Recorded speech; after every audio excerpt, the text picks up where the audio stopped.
पहला क्वेश्चन यही बनता है अपना, CCNA क्या है? तो क्या जवाब इसका देंगे? CCNA ग्लोबल सर्टिफिकेशन क्या है?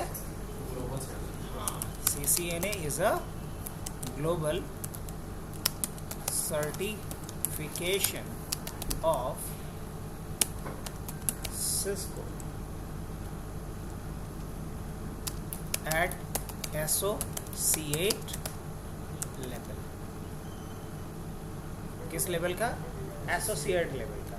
इसका मतलब इसमें अलग अलग लेवल होगा? जी हाँ, इसमें जो पहला लेवल है वो एसोसिएट होता है, दूसरा लेवल प्रोफेशनल होता है, तीसरा एक्सपर्ट लेवल होता है। तो अगर सीधे सीधे बात करूं तो CCNA ग्लोबल सर्टिफिकेशन प्रोग्राम है of Cisco at associate level.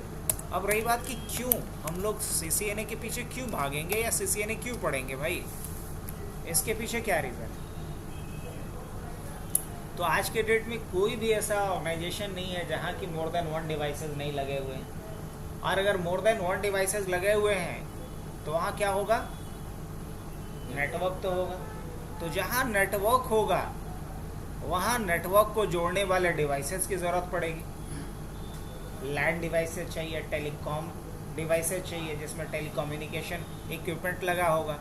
तो दुनिया में जितनी भी कंपनी है जो नेटवर्क डिवाइसेस मैन्युफैक्चर करती है, टेलीकॉम सेक्टर से रिलेटेड डिवाइसेस मैन्युफैक्चर करती है, उसमें सबसे ज़्यादा शेयर किसका है? सिस्को का है। अब जब सिस्को का डिवाइसेस मैक्सिमम जगहों पे यूज़ हो रहा है तो हमें एज अगर नेटवर्क इंजीनियर अपना करियर शुरू करना है तो मुझे किसका सर्टिफिकेशन करना चाहिए? सिस्को का। तो वाई का जवाब हम सीधा सीधा देना अगर चाहें तो to become a network engineer, है ना? To become a network engineer, या आप बोल सकते हो एडमिन, नेटवर्क इंजीनियर या एडमिन। अगर आप as a network engineer, as a network admin काम करना चाहते हो तो आपको इसके लिए कौन सा सर्टिफिकेशन करना होगा? CCNA जैसा सर्टिफिकेशन करना होगा। अब रही बात कैसे करेंगे, तो सर्टिफिकेशन करने का बेसिकली 2 फेज़ होता है। पहला फेज़ जो है आप कह सकते हो 2 फेजेस ऑफ CCNA। पहला फेज़ आप कह सकते हो, फर्स्ट फेज़ आपका है ट्रेनिंग का, और दूसरा जो फेज़ होता है आपका होता है एग्ज़ाम का। दूसरा जो फेज़ है वो क्या है? एग्ज़ाम का। अब एग्ज़ाम से रिलेटेड भी कुछ बातें कर लें। अब रही बात की ट्रेनिंग, तो ट्रेनिंग फेज़ को कंप्लीट करने के लिए एक जो हम आइडियल टाइम की बात करें तो कम से कम इस ट्रेनिंग को कंप्लीट करने के लिए हमें मान के चलो कि ऑन एंड एवरेज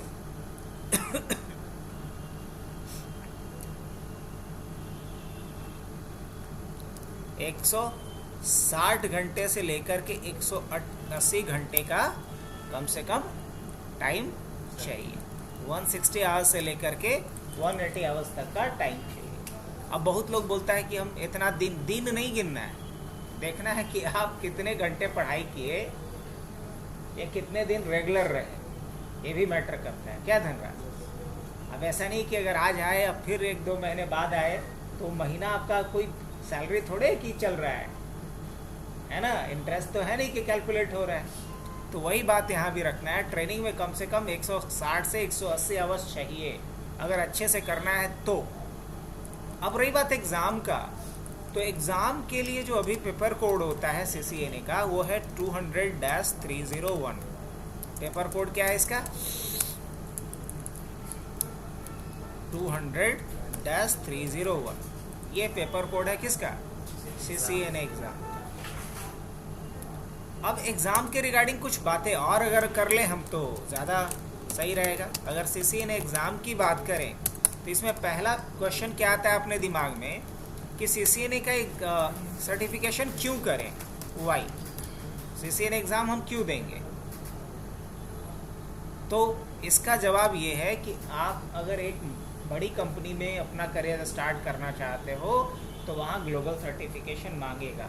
कुछ कंपनी बिना ग्लोबल सर्टिफिकेशन का सिर्फ ट्रेनिंग सर्टिफिकेशन पे भी हायर करती है, और लोग कर रहे हैं। कैपजिमनी जैसी कंपनीज में भी लोग यहाँ के हबनेट के ही सर्टिफिकेट पे काम कर रहे हैं अभी पिछले 1.5-2 सालों से, तो कोई इशू नहीं है यहाँ पे। अब रही बात कि क्यों करेंगे, तो क्यों इसलिए करेंगे ताकि मुझे सैलरी अच्छी चाहिए। तो क्या बोल सकते हैं, गेट अ गुड जॉब। अगर मुझे एक अच्छा सा जॉब चाहिए, किसी MNCs की बात मैं कर रहा हूँ, तो वहाँ पे क्या चाहिए होगा, सर्टिफिकेशन।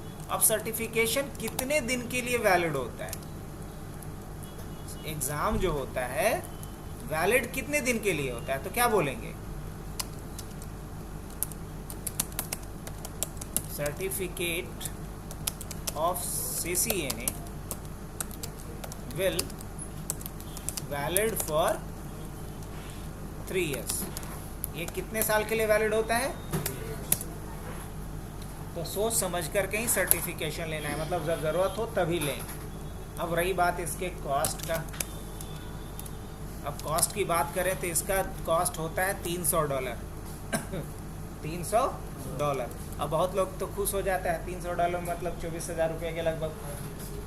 अब GST कौन देखेगा, वो बोलेगा अच्छा GST 18% करते करते वो 5-6 हज़ार रुपया हो जाता है,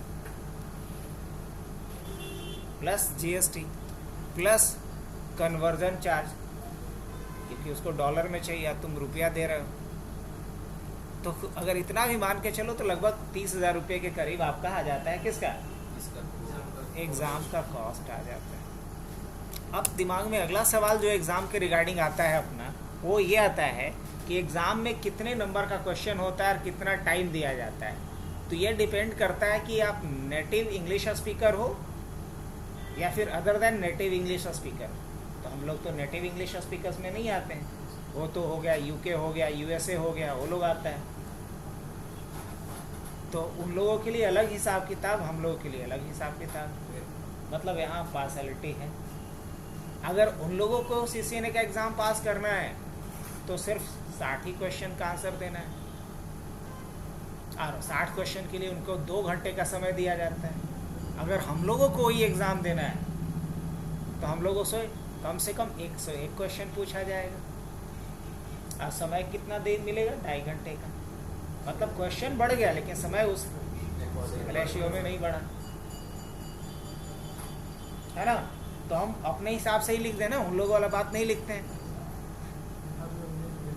हाँ, अब वो तो करेगा ही, अंग्रेज भेदभाव किया कि ससुरा, वो जाते जाते भी ऐसा सी गुफा छोड़ के गया कि उसका रोटी आज भी उस तावे पे बहुत लोग सेक रहा है। अरे आज के डेट में अगर इंडियन डेमोक्रेसी की बात करें तो डेमोक्रेसी में ज़्यादातर लोगों का दुकान किस बात पे चल रहा है, जात पात पे ही चल रहा है ना, अलग अलग लेवल पे, है कि ना बोलो। जैसे इंडियन सिनेमा से अगर प्यार मोहब्बत को हटा दिया जाए तो ससुरा ये लोग कुछ बना नहीं पाएगा, कम से कम बॉलीवुड वाला, है ना। इन लोग का इसी पे दुकान चल रहा है। उसी तरीके से मैक्सिमम जो पार्टियां हैं, चाहे क्षेत्रीय हो या फिर नेशनल, उन लोग का दुकान क्या चल रहा है, जात पात पे चल रहा है, और उसका बीज बोया हुआ किसका है। और जहाँ भी ससुरे ये गोरे रहे थे, जहाँ भी, इवन कि उसको आज़ाद करते वक्त भी कुछ ऐसा वहाँ पे दाव पे चल के गए हैं कि वो हमेशा डिस्प्यूट में है।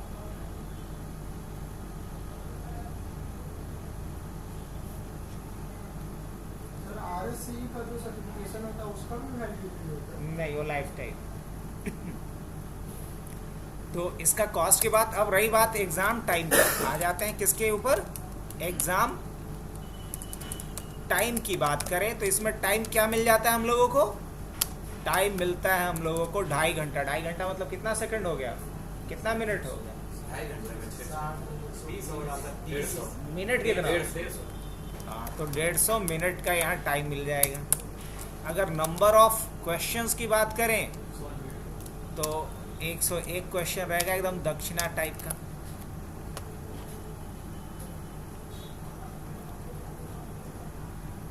तो बिल्कुल साफ साफ समझ में आ रहा है, ये बातें तो ज़्यादा क्लियर समझ में आ रहा होगा। और कोई भी बंदा अगर जॉब सीकर है और वो ग्रेजुएट है किसी भी स्ट्रीम से, अगर उसको नौकरी अच्छा चाहिए अच्छा ग्रोथ चाहिए, तो सबसे कम समय में ट्रेनिंग करके जो कर सकता है वो CCA नहीं है।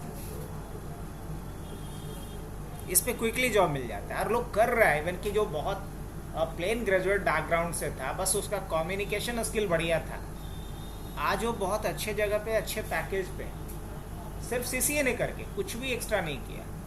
अब पूरा एक बैच ही, एक पूरा ग्रुप ही था, उस ग्रुप में ज़्यादातर लोग एक ही फैमिली के भी थे और अदर फैमिली के भी थे, लेकिन ज़्यादा तादाद एक ही फैमिली का था और सारे लोग प्लेस्ड हैं और अच्छा अभी अर्न कर रहे हैं सिर्फ CCA नहीं करके। अब सोचो कि एक ही परिवार से जहाँ 10 लोग आकर के पढ़ाओ, हाँ हाँ, सब CCA ने, सब नेटवर्क पे ही। और किसी का बैकग्राउंड कोई बीटेक वगैरह का नहीं था। एक मिथ होता है कि नेटवर्क में जाना है तो ये इंजीनियरिंग ही चाहिए, ऐसा कुछ नहीं। हाँ, आपका कम्युनिकेशन स्किल अच्छा होना चाहिए, एक्सपीरियंस अगर कहीं से दिखा सकते हो, इंटर्नशिप दिखा सकते हो तो आपके लिए बेनिफिशियल हो जाता है।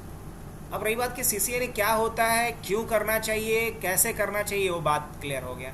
अब सवाल अपने पास ये हमारे दिमाग में आता है कि भैया ट्रेनिंग कहाँ से मैं करूँ, नहीं, और एग्ज़ाम कहाँ से होगा ये दो सवाल तो है। अब रही बात कि एग्ज़ाम कहाँ से होगा, तो एग्ज़ाम के लिए हमें पियर्सन भी पे जा कर के, ये क्या है, एक वेंडर है, एक ये भी समझ लो कंपनी है। इसी कंपनी के वेबसाइट पे जा कर के मुझे क्या करना पड़ेगा, अपना एग्ज़ाम बुक करना पड़ता है। और एग्ज़ाम बुक करते वक्त हमें सेलेक्ट करना पड़ता है एग्ज़ाम सेंटर।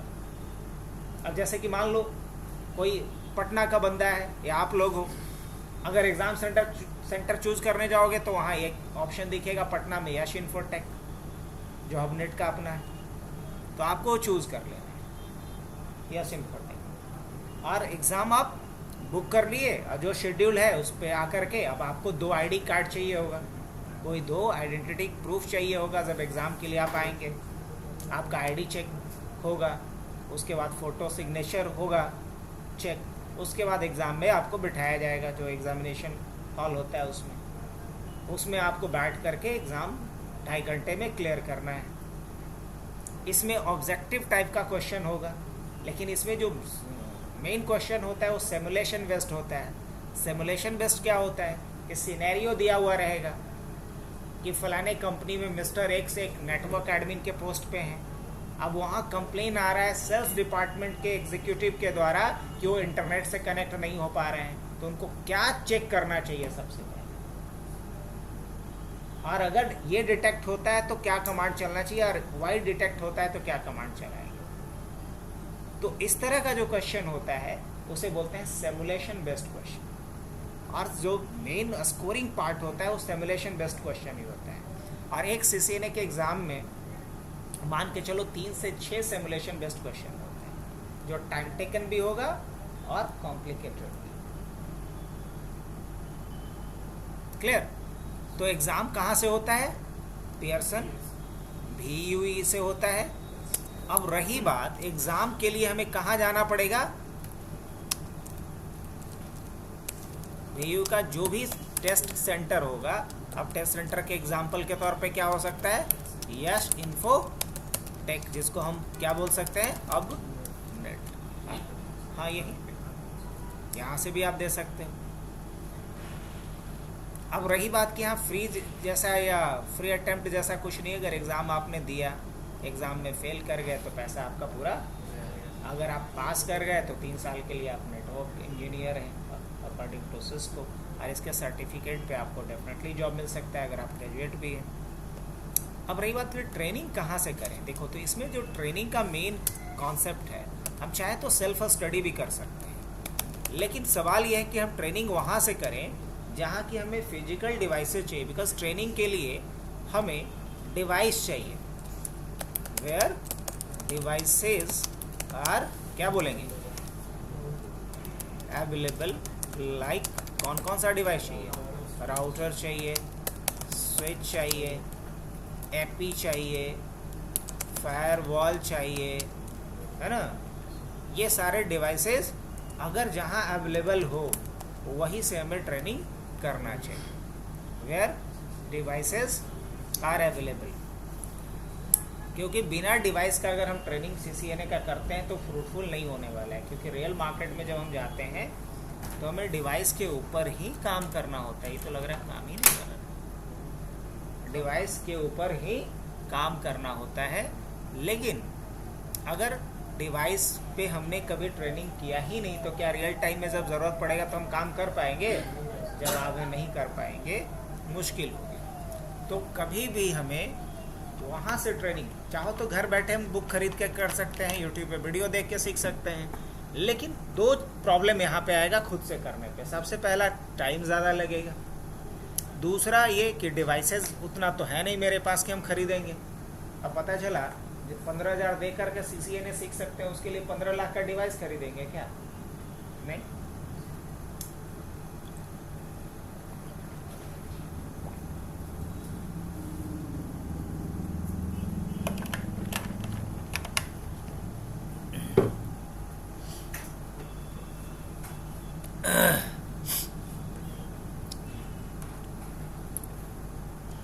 अब आगे बढ़ा जाए। अब देखो CCNA का जो एग्ज़ाम होता है, अगर हम बात करें कि इसमें कौन कौन से एरिया को कवर करना होता है, किस किस एरिया से क्वेश्चन आता है, इसका मतलब जैसे कि मान लो कैसे तुम लोगों का कोई पेपर होता है तो बोलते हो ना कि इस पेपर में फलाने चैप्टर से इतना क्वेश्चन आता है, चिलाने चैप्टर से इतना आता है।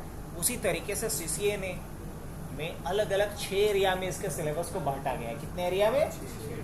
6 डिफरेंट एरिया में इसके सिलेबस को बांटा गया है। तो यहाँ पे अलग अलग एरिया से अलग अलग नंबर ऑफ क्वेश्चंस पूछे जाते हैं। तो इसमें जो पहला है वो नेटवर्क फंडामेंटल है। जो पहला एरिया है वो फर्स्ट एरिया क्या है? फर्स्ट एरिया जो है इसका वो है नेटवर्क फंडामेंटल। दूसरा जो एरिया है वो है क्या? Network access. क्या है?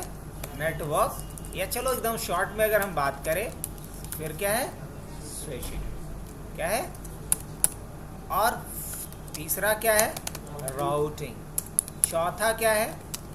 तो चौथा है IP सर्विसेज। क्या है? IP services. और पांचवा क्या है?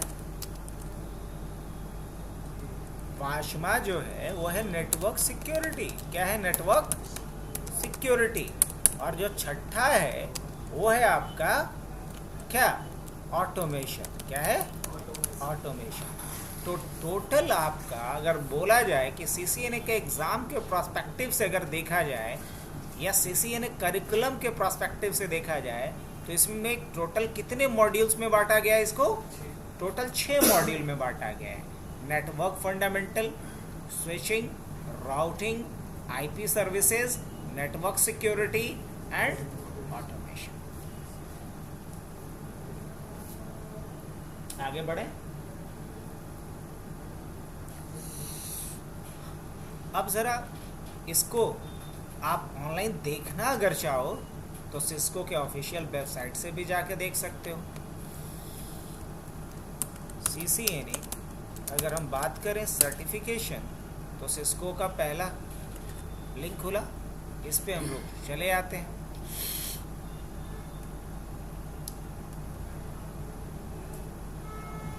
इस एग्ज़ाम की बात हो रही है, स्टडी मटेरियल्स, एग्ज़ाम टॉपिक्स। तो हमें क्या चाहिए इसमें? एग्ज़ाम टॉपिक्स को समझना है पहले। अब एग्ज़ाम टॉपिक में जब मैं आया तो यहाँ पे टोटल कितना एरिया दिख रहा है बताओ? इसी की बात किया था ना अभी हमने। एग्ज़ाम कोड क्या होता है? 200-301 एग्ज़ाम कोड होता है। कैसे आप लोग का पेपर कोड अलग अलग होता है, उसी तरीके से इसमें नेटवर्क फंडामेंटल आपका 20 नंबर का क्वेश्चन है। नेटवर्क एक्सेस का मतलब वही हुआ स्विचिंग, और IP कनेक्टिविटी मतलब हो गया आपका राउटिंग का पार्ट, राउटर से रिलेटेड सारा कुछ। IP सर्विसेज में वही DHCP, DNS, VPN वगैरह के बारे में। सिक्योरिटी में आपका क्या आ जाएगा? फायरवॉल हो गया, NAP हो गया, इन सब IPsec के बारे में, VPN के बारे में, इन सभी के बारे में। ऑटोमेशन में आपको यहाँ एंसिबल और पाइथन की बात करनी होती है। तो इस पाइथन इसमें ऑटोमेशन वाले में। तो अगर ओवरऑल देखा जाए तो सबसे ज़्यादा जो मार्क्स है वो किस एरिया से आना है? राउटिंग।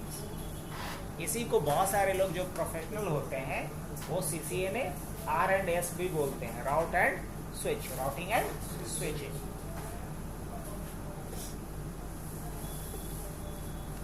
देखो यहाँ पे आइकॉनिक भी दिया है, IP services, security, automation, connectivity and network access, है ना।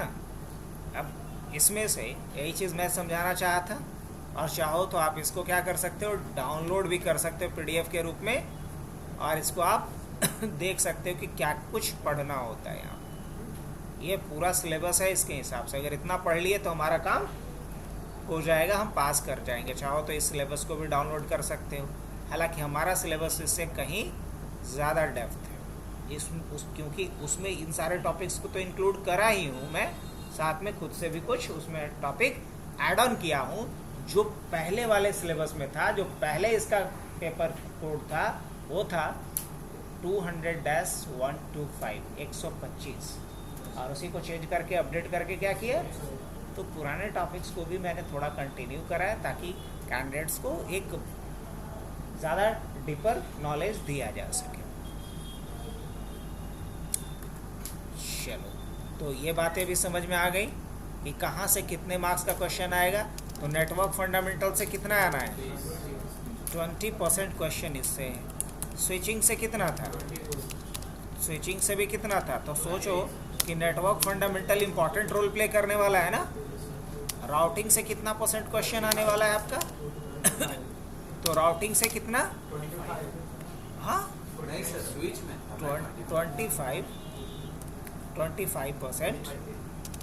IP सर्विसेज से कितना आने वाला है, कितना 10% IP सर्विसेज से। नेटवर्क सिक्योरिटी से कितना आने वाला है, नेटवर्क सिक्योरिटी से 15%।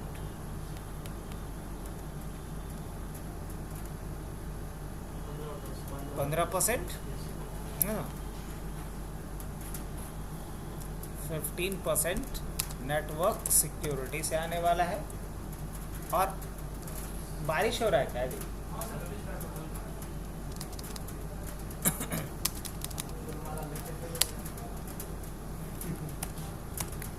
10% किससे है, ऑटोमेशन से।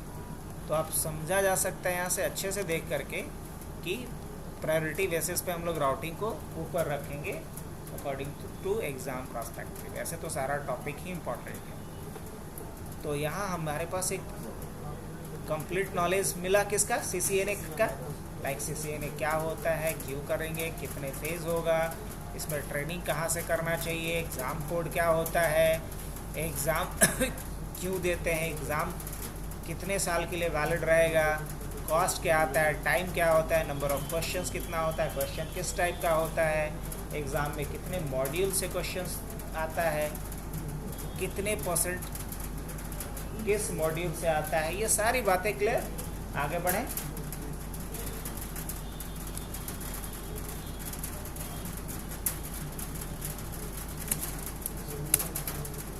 अब इसमें सबसे पहले हम लोग स्टार्ट करते हैं क्या,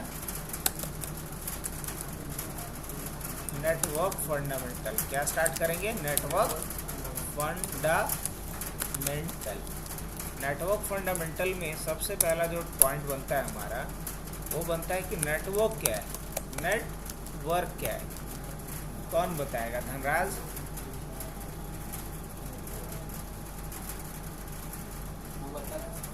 ना, धनराज को बता। हाँ?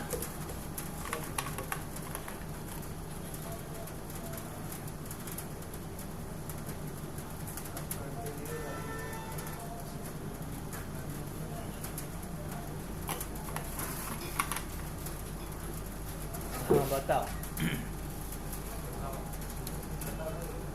बताओ, विकास बताए। सर एक मतलब बहुत सारे पीसीस एक साथ कनेक्टेड होते हैं ग्लोबली, तो कह सकते हैं हम collection of nodes that are connected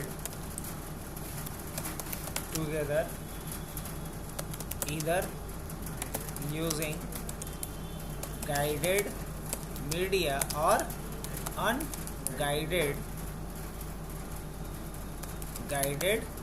media, collection of nodes that are connected together either using guided media or unguided media,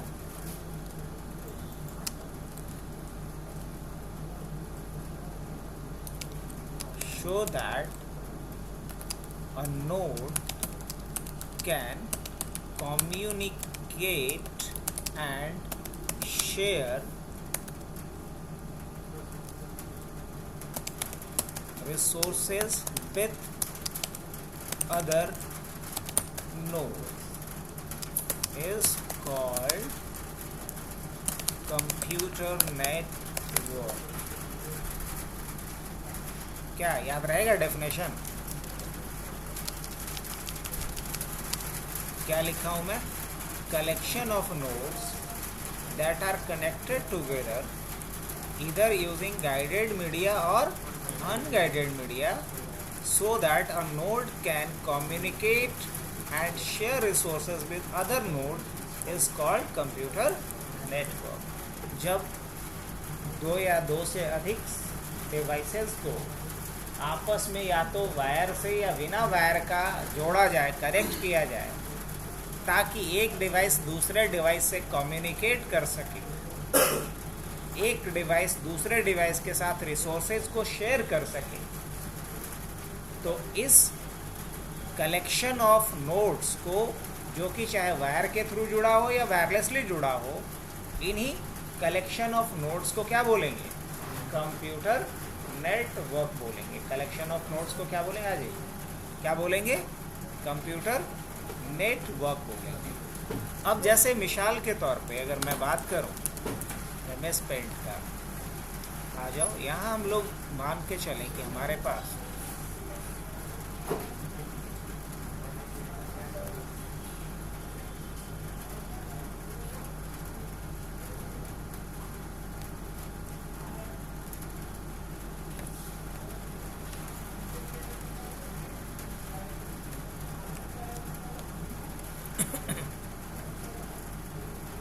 मान लीजिए कि हमारे पास ये दो डिवाइस है, एक का नाम PC1 है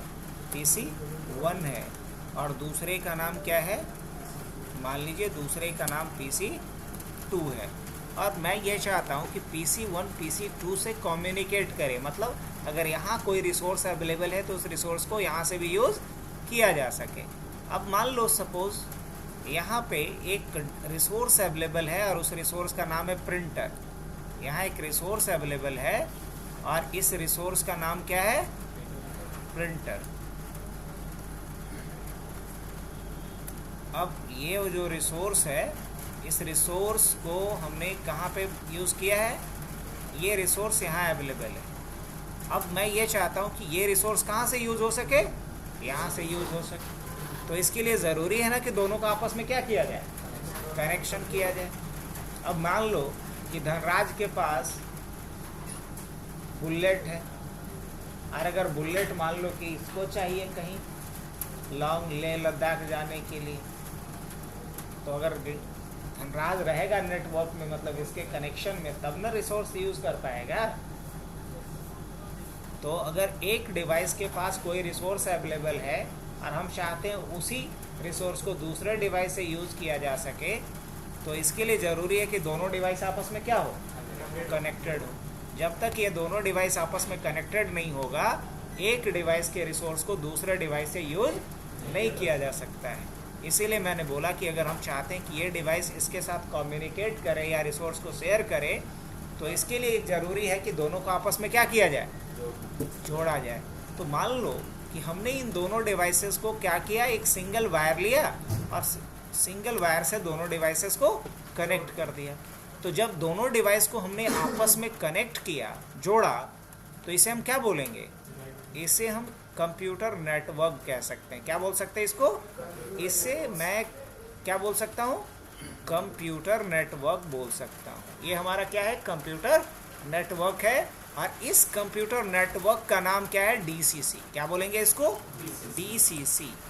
डीसीसी बोले तो डायरेक्ट केबल कनेक्शन, डीसीसी बोले तो डायरेक्ट केबल कनेक्शन।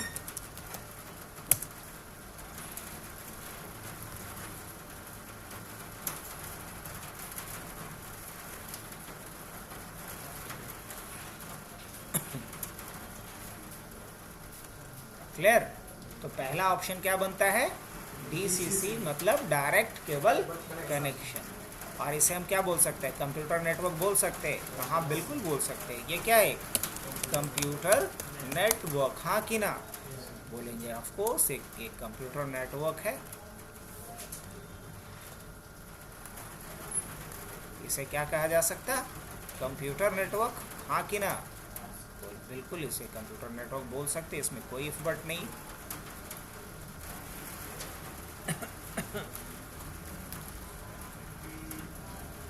अब हम चाहते हैं कि इसका बैकग्राउंड कट ना हो, अब थोड़ा बहुत हमको दिमाग इसमें लगाना भी पड़ेगा। ट्रांसपेरेंट सिलेक्शन कर लेंगे तो भी एक कट करेगा। चलो यहीं छोड़ देते हैं, ऐसे अच्छा लगेगा। ऐसे और डिज़ाइन एलिमेंट हो जाएगा। CSS याद आ जाएगा। कंप्यूटर नेटवर्क हो गया यहाँ पे। एक और ऑप्शन क्या हो सकता है बच्चा? एक ये भी तो हो सकता है कि हमारे पास दो, हाँ अनगाइडेड मतलब दो हमारे पास क्या है? लैपटॉप है। हमारे पास दो लैपटॉप है। अब मैं चाहता हूँ ये दोनों लैपटॉप आपस में बिना वायर का कनेक्ट हो, बिना वायर का आपस में कनेक्ट हो।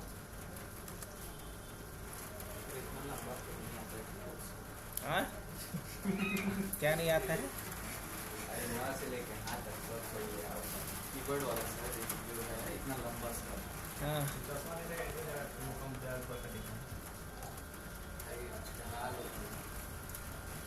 पहला बार लगा है कौन? अभी आज नया खरीद के लेके एकदम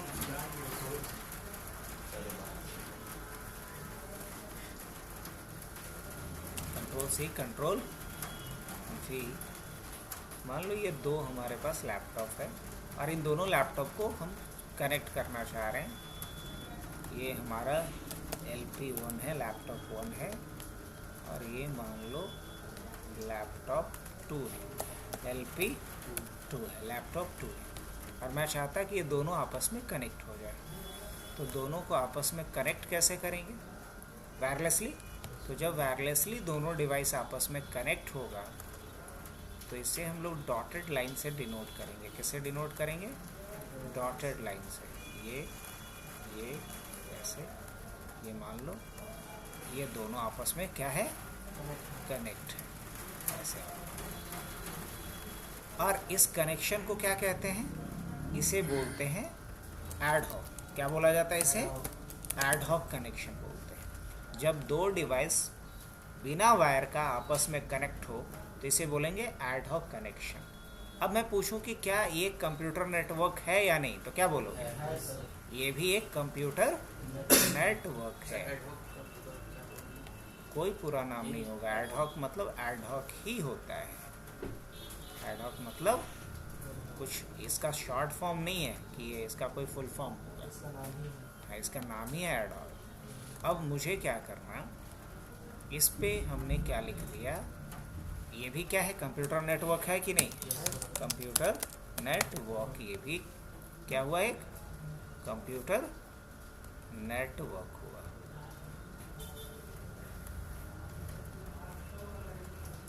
तो बताओ कंप्यूटर नेटवर्क क्या होता है? समझ में आ रहा है? अब थर्ड क्या पॉसिबिलिटीज़ हो सकता है ये देखो। तो थर्ड पॉसिबिलिटीज़ तो ये हो सकता है कि हमारे पास कितने डिवाइस हैं? मल्टीपल डिवाइस है, और मैं चाहता हूँ कि वो मल्टीपल डिवाइस वायर के थ्रू आपस में कनेक्ट हो।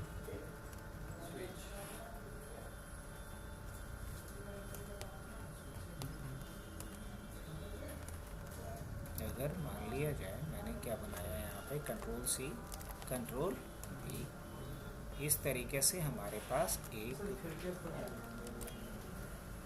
अरे पानी आएगा सब खराब होगा ना डिवाइस। फैन है ही, फैन ऑन कर लो। है, नीचे से देना पड़ेगा स्विच ऑन, वहाँ भी ऑन कर सकता है। सर एक काट नहीं दिया, जोड़ दिया, देखो ना। निकला है।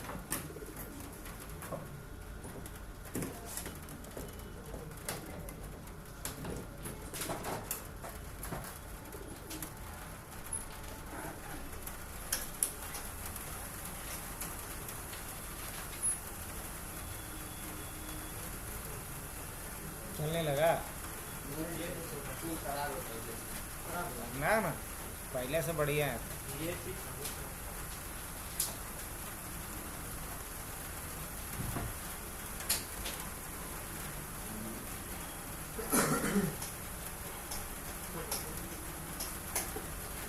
लग रहा है हम लोग का शुरू दिन से स्टार्ट किया। बरसात से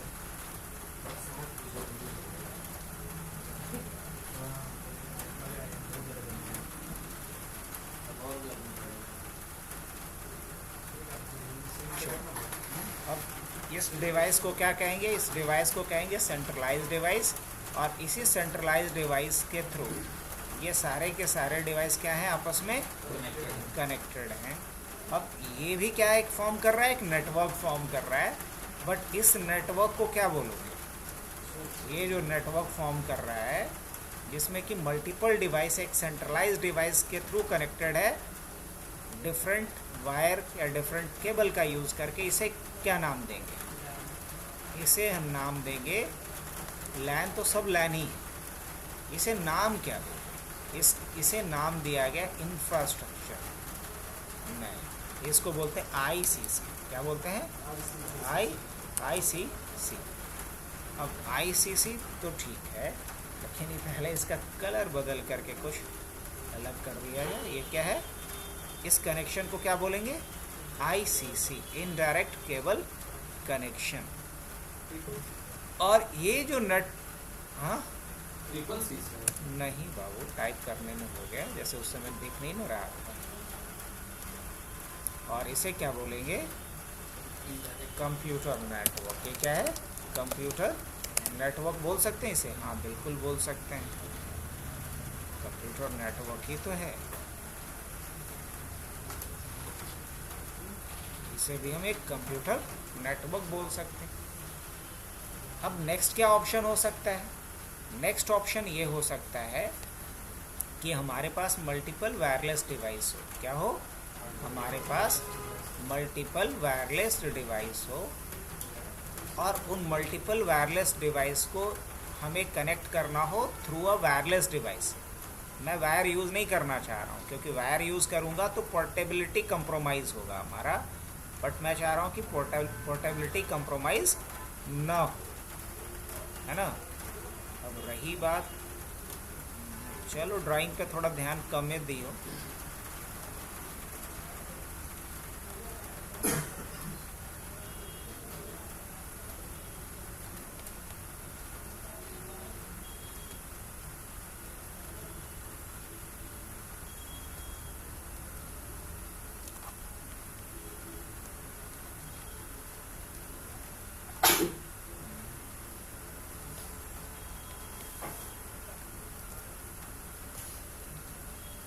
मान लो यहाँ भी हमारे पास टोटल कितने डिवाइस हैं? 3 डिवाइस है। अब इसके लिए मेरे पास एक सेंट्रलाइज डिवाइस है, लेकिन वो जो सेंट्रलाइज डिवाइस है वो है एक सेंट्रलाइज वायरलेस डिवाइस। क्या है? एक सेंट्रलाइज वायरलेस डिवाइस है। वायरलेस डिवाइस है तो इसमें क्या लगा हुआ रहेगा? एक एंटीना लगा होगा। क्या लगा होगा? एक एंटीना लगा होगा यहाँ ऐसे।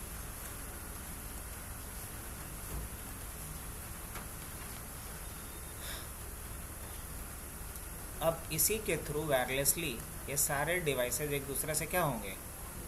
कनेक्टेड। तो जब वायरलेसली ये सारे डिवाइसेज एक दूसरे से कनेक्टेड हैं इस तरीके से, डॉटेड लाइन क्या डिनोट करता है? हाँ, वायरलेस कनेक्टिविटी। ये सारे डिवाइस इस तरीके से तो ये जो कनेक्शन बना, इस कनेक्शन को क्या कहेंगे पता? इसे बोलेंगे इंफ्रास्ट्रक्चर। क्या बोलेंगे इसे? इंफ्रास्ट्रक्चर।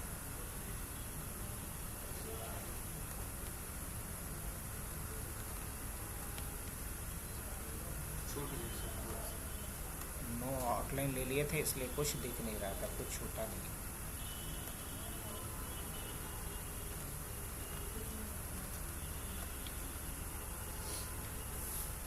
इसमें कोई कलर उठाता हूँ और फिल कर देता हूँ। कंट्रोल Z,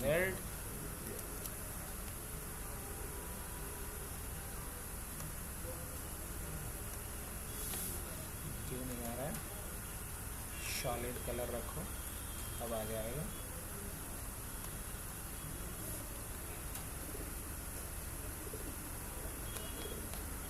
इसमें कुछ येलो डाल, हाँ बैकग्राउंड येलो दिखेगा। ठीक है, सीएस किया ना सर, सीएस। अब इसके बाद फिर इसको क्या बोलेंगे? इंफ्रास्ट्रक्चर। क्या बोलेंगे? इंफ्रास्ट्रक्चर। इस पे भी इन नो ये नहीं दिख रहा। इंफ्रा, क्या बोलेंगे इसे? इंफ्रास्ट्रक्चर। ये भी क्या है? कंप्यूटर नेटवर्क है। तो टोटल कितने ऑप्शन है? अब आईसीसी में स्विच हुआ है। आईसीसी में as a centralize device switch का यूज़ किया जाता है, और इसमें as a centralize device AP का यूज़ किया जाता है। इसको क्या बोलते हैं? एपी या एक्सेस पॉइंट बोलते हैं। ये जो डिवाइस है एपी है, और ये जो डिवाइस है यहाँ पे एज अ सेंट्रलाइज डिवाइस, ये स्विच है। ये जो डिवाइस यूज़ हुआ है इसको क्या बोलोगे? स्विच बोलोगे। स्विच। ये जो डिवाइस है क्या है यहाँ पे? स्विच। इसे आप स्विच कह सकते हैं। ऐसे समझ में आया? और यहाँ कोई एडिशनल डिवाइस हमने नहीं यूज़ किया है। इसमें से एक मशीन को हम क्या बना देंगे? राउटर, है ना, एपी बना देंगे। और जिसको एपी बनाएंगे उसको हम बोलेंगे क्या? होस्ट। क्या बोलेंगे? होस्ट। और दूसरे को क्या बोलेंगे? गेस्ट। तो इसको समझ गए हो अच्छे से? तो इसमें बहुत सारा कॉन्सेप्ट हमारा क्लियर हो गया। लाइक क्या कुछ? ये कॉन्सेप्ट क्लियर हुआ कि नेटवर्क क्या होता है।